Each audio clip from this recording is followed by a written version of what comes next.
out of the Trump presidency and several storylines coming out of the White House tonight. One has to do with his cabinet, one has to do with Stormy Daniels, and another has to do with pardons and whether they were offered to two former aides caught up in the Russia investigation.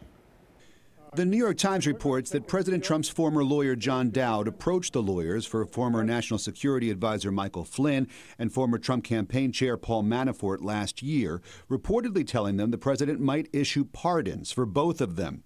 This, as special counsel Robert Mueller was building cases against Flynn and Manafort as part of his investigation into Russian interference in the 2016 election. Dowd says the report's not true, and so does the White House. No pardons are under discussion or under consideration at the White House.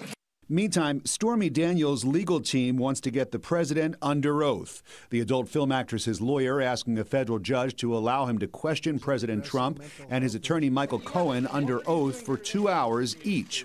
We want to know the truth about what the president knew, when he knew it, and what he did about it.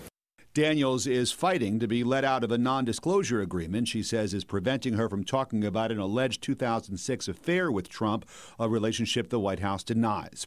Daniels accepted $130,000 from Cohen 11 days before the 2016 election.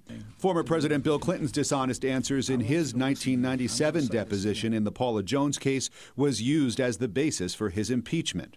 Absolutely, he's fit for duty. And the president believes Admiral Ronnie Jackson, the White House physician, is fit to run the Department of Veteran Affairs. The president firing David Shulkin Wednesday. Shulkin was under fire for spending and accepting gifts. Ronnie Jackson serves as President Trump's physician, just as he did for President Obama. Shulkin is the latest to go in what's been a major overhaul of the president's cabinet.